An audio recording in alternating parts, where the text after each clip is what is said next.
जय हिंद साथियों, welcome to self study classes with Sumit Jain YouTube channel में आप सभी का स्वागत है। दोस्तों, हिंदी साहित्य की 1000 प्रश्नों की सीरीज जो चल रही है उसी में हमारा पार्ट 4 है। ठीक है, तो पूरा का पूरा वीडियो जरूर आपको देखना है और बहुत ही महत्वपूर्ण प्रश्नों के उत्तर आपको बताना है और लास्ट में बताना है कि आपने कितने प्रश्न अटेम्प्ट किए हैं और कितने नंबर आपको प्राप्त हुए हैं। ठीक है, तो सभी लोग वीडियो को लाइक करेंगे, शेयर करेंगे और प्ले लिस्ट में पूरे के पूरे वीडियो आपको क्रम से मिल जाएंगे, तो प्ले लिस्ट में जाकर के जरूर देखेंगे। स्टार्ट करते हैं दोस्तों आज का ये वीडियो। आज का जो हमारा पहला प्रश्न है वो है कि मोहि तो मोरे कवित्त बनावत के कवि कौन है? मतीराम जी हैं, चिंतामणि है, रसलीन है या फिर घनानंद है? प्रश्न क्रमांक 146। इसके पहले के वीडियो जरूर देख लेना। ठीक है, तो आपका राइट आंसर क्या हो जाएगा? मोहि तो मोरे कवित्त बनावत। इस पंक्ति के जो कवि हैं, रचनाकार हैं, वो कौन है? तब आपका उत्तर होगा घनानंद, यानी कि जो विकल्प नंबर आपका डी है वो बिल्कुल सही हो जाएगा। सुजानचरित किसकी रचना है? सुजानचरित घनानंद की, ठाकुर की, सूदन या फिर बोधा की? तो सुजानचरित की रचनाकार कौन है? प्रश्न क्रमांक 147। 4 विकल्प में से एक का चयन करना है, तब आपका बिल्कुल सही आंसर हो जाएगा। दोस्तों, सुजानचरित के जो रचनाकार हैं वो कौन है? तो उत्तर क्या हो जाएगा प्रश्न क्रमांक? तो आपका राइट आंसर होगा सूदन। सूदन यानी कि जो विकल्प नंबर सा है वो बिल्कुल सही हो जाएगा। सूदन की है सुजानचरित। ठीक है ना। अगला क्वेश्चन है, कवि कुल कल्पतरु किसकी रचना है? कवि कुल कल्पतरु चिंतामणि, देव, केशव या फिर मतीराम किसकी है? प्रश्न क्रमांक 148 का उत्तर हमें बताना है। कवि कुल कल्पतरु के जो रचनाकार हैं वो कौन है? तो मैंने कई बार याद बताया है कि कुल की चिंता सभी को रहती है। कुल की क्या रहती है? चिंता। तो कवि कुल कल्पतरु चिंतामणि, यानी कि जो विकल्प नंबर आ है वो बिल्कुल सही होगा। ठीक है, रीति मुक्त कवि कौन है? आपने रीति काल में रीति मुक्त, रीति सिद्ध और रीतिबद्ध काव्य धाराएं पढ़ी होंगी, तब रीति मुक्त बताना है केशवदास, घनानंद, भिखारी या फिर चिंतामणि। रीति मुक्त कवि कौन है? प्रश्न क्रमांक 149।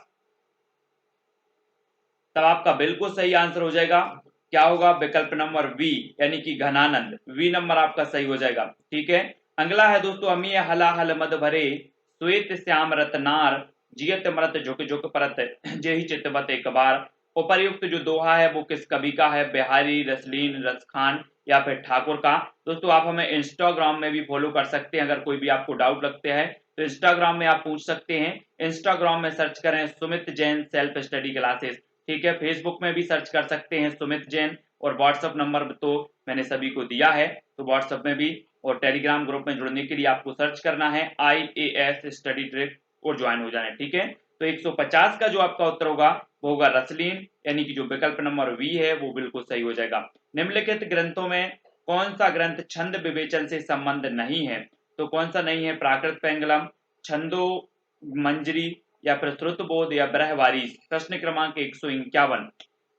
निम्नलिखित ग्रंथों में कौन सा ग्रंथ छंद विवेचन से संबंध नहीं है? तो कौन सा नहीं है? तब आपका बिल्कुल सही आंसर होगा ब्रहवारीस, यानी कि जो विकल्प नंबर आपका दा है वो यहां पर राइट आंसर होगा। अगला है, इनमें से किस कवि ने लक्षण ग्रंथ नहीं लिखा? तो किस कवि ने नहीं लिखा? मतीराम, चिंतामणि, भूषण या फिर घनानंद? इनमें से किस कवि ने लक्षण ग्रंथ नहीं लिखा है? 152 का उत्तर हमें बताना है। बिल्कुल सही आंसर हो जाएगा। लक्षण ग्रंथ नहीं लिखा तो किसने नहीं लिखा? मतीराम ने लिखा है, चिंतामणि ने लिखा है, भूषण ने भी लिखा है। नहीं लिखा तो वो नहीं लिखा घनानंद ने, और दा नंबर आपका बिल्कुल सही हो जाएगा। ठीक है, अगला है, रीतिकाल के किस कवि में भक्ति और श्रृंगार का समन्वयात्मक योग है? रीतिकाल के किस कवि में भक्ति और श्रृंगार का समन्वयात्मक योग है? सेनापति में, घनानंद, भिखारीदास या फिर जान कवि में? 153 का आंसर यहां पर हमें बताना है।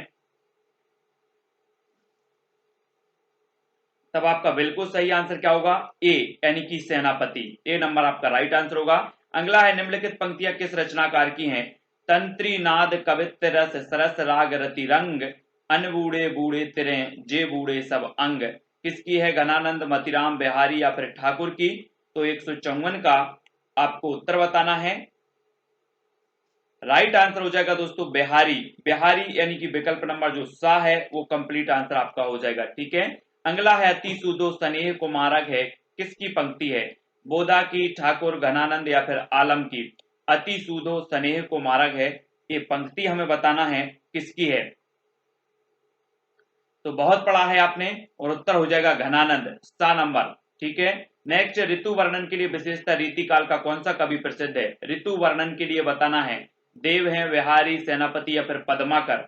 156 का आंसर, ऋतु वर्णन के लिए जो प्रसिद्ध कवि हैं वो कौन माने जाते हैं? आ, वा, सादा, ए, बी, सी, डी, इस प्रकार से आप उत्तर बता सकते हैं, और उत्तर होगा सेनापति। ठीक है, स्वच्छंद प्रेम का निर्बंध गायक कौन है? स्वच्छंद प्रेम का निर्बंध गायक बताना है, कौन है? ब्रंद है, आलम है, बिहारी है या फिर मतीराम है। तो 157 का आंसर आपको बताना है,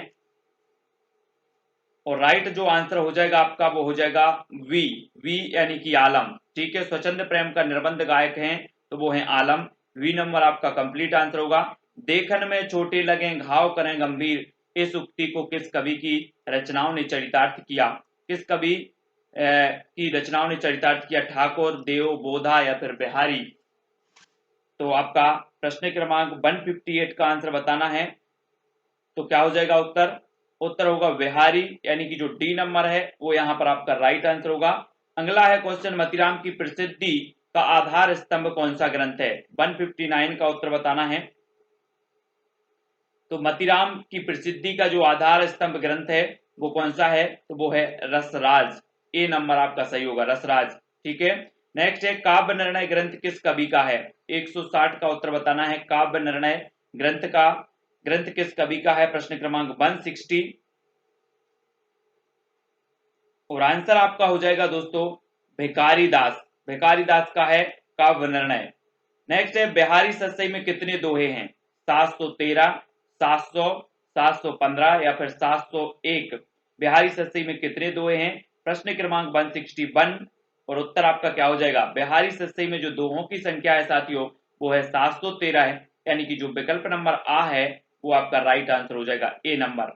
नेक्स्ट है, गे पदों की रचना कौन सी है? गे पदों की रचना बतानी, सूरसागर, काव्य मंजरी, कवि प्रिया या फिर बिहारी सतसई। 162 का उत्तर, गे पदों की जो रचना है वो कौन सी है? तो आपका उत्तर होगा सूरसागर, ए नंबर। ठीक है, ए नंबर आपका सही हो जाएगा। अगला क्वेश्चन देख लेते हैं, काव्य की रीति सिखइयो सुख बीन सो ए पंक्ति किस कवि की है? चिंतामणि की, मतीराम की, भूषण या फिर भिखारी दास की। 163 का आंसर बताना है, काव्य की रीति सिखइयो सुख बीन सो, ये पंक्ति बतानी है, जल्दी से बताएं, और आपका राइट आंसर होगा भिखारी दास की, डी नंबर आपका सही हो जाएगा यहाँ पर। नेक्स्ट है, आचार्य रामचंद्र शुक्ल के अनुसार रीतिकाल का सीमांकन क्या है? 1643 से 1843 ईस्वी, 1601 से 1800 ईस्वी। ये जल्दी जल्दी से पढ़ो। 164 का आंसर बताना है, ईस्वी में दिया है, यहाँ पर संवत में नहीं दिया है, तो उत्तर आपका हो जाएगा ए, 1643 से 1843 ईस्वी। ठीक है, नेक्स्ट, इन ग्रंथों में सिद्धांत निरूपक ग्रंथ कौन सा है? सिद्धांत निरूपक ग्रंथ बताना है, वक्रोक्ति जीवितम, छत्र प्रकाश, पंचाध्यायी, गोपी पच्चीसी। 165 का आंसर बताना है, इन ग्रंथों में सिद्धांत निरूपक ग्रंथ कौन सा है?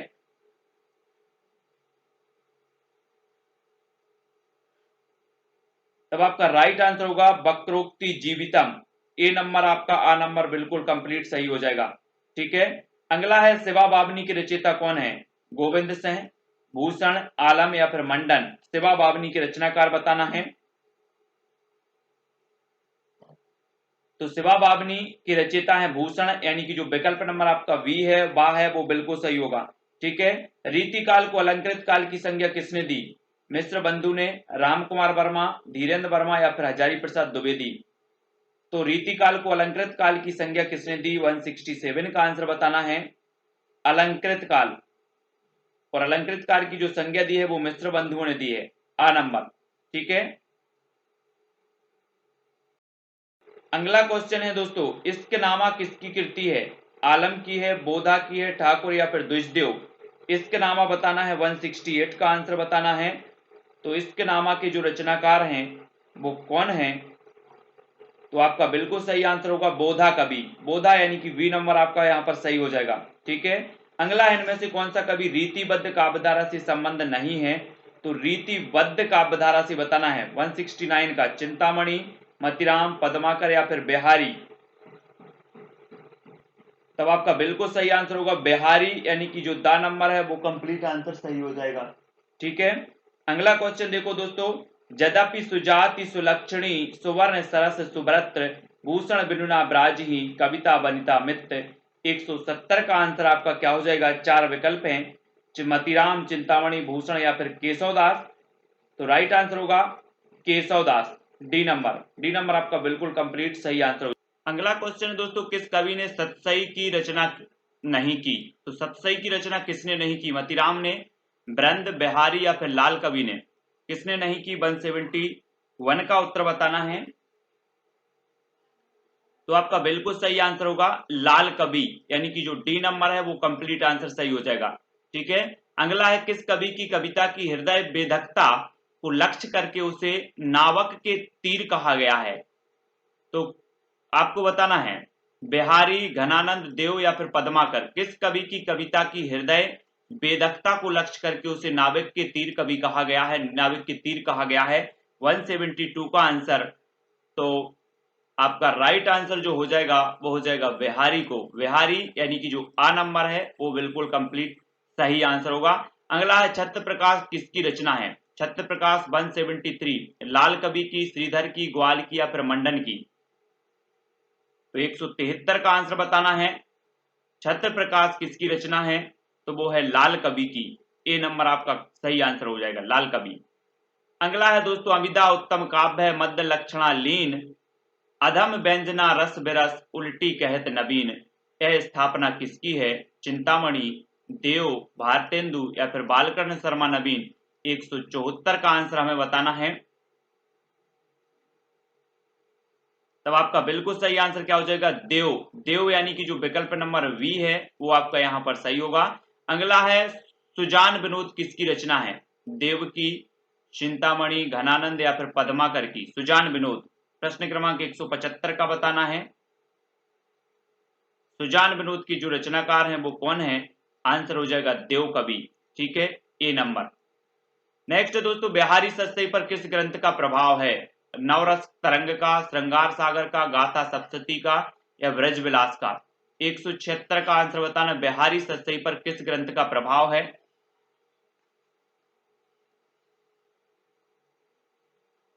तो आपका बिल्कुल सही आंसर होगा गाथा सप्तशती, यानी कि जो विकल्प नंबर आपका सा है वो सही हो जाएगा। ठीक है, अगला है, कुंदन को रंग फीको लगे किसकी पंक्ति है? रसलीन की, बृंद की, मतीराम या फिर आलम की? कुंदन को रंग फीको लगे ये पंक्ति किसकी है? 177 का आंसर बताना है और राइट आंसर आपका हो जाएगा मतीराम, मतीराम यानी कि जो सा नंबर है वो सही हो जाएगा। नेक्स्ट है, मेरो तो गिरधर गोपाल यह पंक्ति किसकी है? तुलसीदास की, मीराबाई, रसखान या फिर रहीम की? मेरो तो गिरधर गोपाल ये जो पंक्ति है ये मीराबाई जी की है, वी नंबर। ठीक है, नेक्स्ट है, कवितावली के रचयिता कौन है? सूरदास, कुंभनदास, मीराबाई या फिर तुलसीदास? कवितावली के रचनाकार बताना। 179 का उत्तर क्या हो जाएगा सही? कवितावली के जो रचनाकार हैं वो कौन है? तुलसीदास, तुलसीदास यानी कि जो दा नंबर है वो आपका राइट आंसर होगा। अगला क्वेश्चन है दोस्तों, हिंदी साहित्य में आधुनिक हिंदी साहित्य के सूत्रधार कौन है? आधुनिक हिंदी साहित्य के सूत्रधार कौन माने जाते हैं? 180 का आंसर बताना है। सही आंसर होगा भारतेंदु हरिश्चंद्र, सा नंबर। अगला है, आधुनिक काल के प्रारंभिक काल को कौन सा काल कहा गया? आधुनिक काल के प्रारंभिक काल को कौन सा काल कहा गया? नवलेखन काल, जागरण काल, जागरण सुधार काल या पुनर्जागरण काल?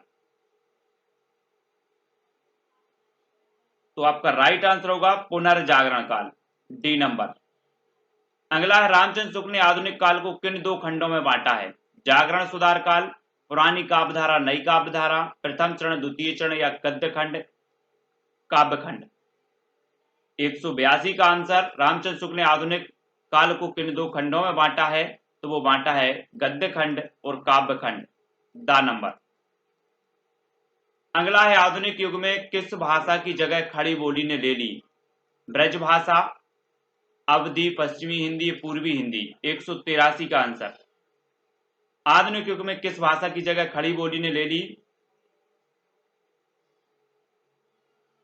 तब आपका बिल्कुल सही आंसर होगा ब्रजभाषा, यानी कि जो आ नंबर है वो आपका सही आंसर होगा। किस भाषा की जगह खड़ी बोली ने ले ली? तो ब्रजभाषा ने। आधुनिक काल के किस द्वितीय चरण को किस काल की संज्ञा दी गई है? 184 का आंसर बताना है। आधुनिक काल के द्वितीय चरण को किस काल की संज्ञा दी गई?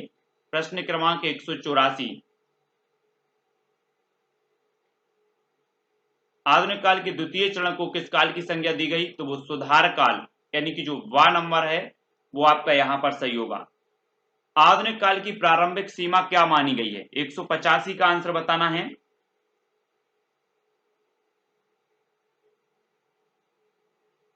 तो आधुनिक काल की जो प्रारंभिक सीमा मानी गई है वो मानी गई है 1850, सा नंबर। ठीक है। अगला है दोस्तों, भारतेंदु युग को पुनर्जागरण की संज्ञा किसने दी? रामचंद्र शुक्ल ने, जॉर्ज ग्रियर्सन, रामकुमार वर्मा या फिर डॉक्टर नगेंद्र ने? 186 का आंसर बताना है। भारतेंदु युग को पुनर्जागरण की संज्ञा किसने दी है? तो आपका बिल्कुल सही आंसर होगा, किसने दी है? डॉक्टर नगेंद्र ने। दा नंबर आपका सही आंसर होगा इसमें। अगला है दोस्तों, आधुनिक साहित्य पुस्तक का लेखक कौन है? रामस्वरूप चतुर्वेदी, धीरेन्द्र वर्मा, अज्ञे या नंदुलारी वाजपेयी? आधुनिक साहित्य पुस्तक का लेखक कौन है? 187 का आंसर बताना है। आधुनिक साहित्य, तब आपका सही आंसर होगा नंद दुलारी वाजपेयी, यानी कि जो विकल्प नंबर आपका डी है वो यहां पर सही होगा। अगला देख लेते हैं, आधुनिक काल में आधुनिकता के फलस्वरूप साहित्य में किस प्रवृत्ति का समावेश हुआ? तो किस प्रवृत्ति का समावेश हुआ? भक्ति भावना का, राष्ट्रीय चेतना का, श्रृंगार भावना का या प्रकृति चित्रण का? 188 का आंसर हमें बताना है। और 188 का जो आपका सही आंसर होगा वो क्या हो जाएगा? राष्ट्रीय चेतना। राष्ट्रीय चेतना, यानी कि जो विकल्प नंबर आपका वी है, आधुनिक काल में आधुनिकता के फलस्वरूप राष्ट्रीय साहित्य में किस प्रवृत्ति का समावेश हुआ? तो राष्ट्रीय चेतना का। ठीक है। अगला क्वेश्चन है दोस्तों, हिंदी साहित्य का आधुनिक इतिहास ग्रंथ का लेखक कौन है? हिंदी साहित्य का आधुनिक इतिहास ग्रंथ का लेखक कौन है? शिवसेन सेंगर, रामकुमार वर्मा, अज्ञे या हजारी प्रसाद द्विवेदी? तो हिंदी साहित्य का आधुनिक इतिहास इस ग्रंथ के जो लेखक हैं वो हैं अज्ञे। अज्ञे, यानी कि सा नंबर यहां पर आपका सही होगा। अगला क्वेश्चन है दोस्तों आपका, भारतेंदु मंडल के कवियों में इनमें से कौन सा कवि सम्मिलित नहीं है? ठाकुर जगमोहन सिंह, बद्रीनारायण चौधरी, प्रेमगन, राधा कृष्ण दास या फिर श्रीधर पाठक?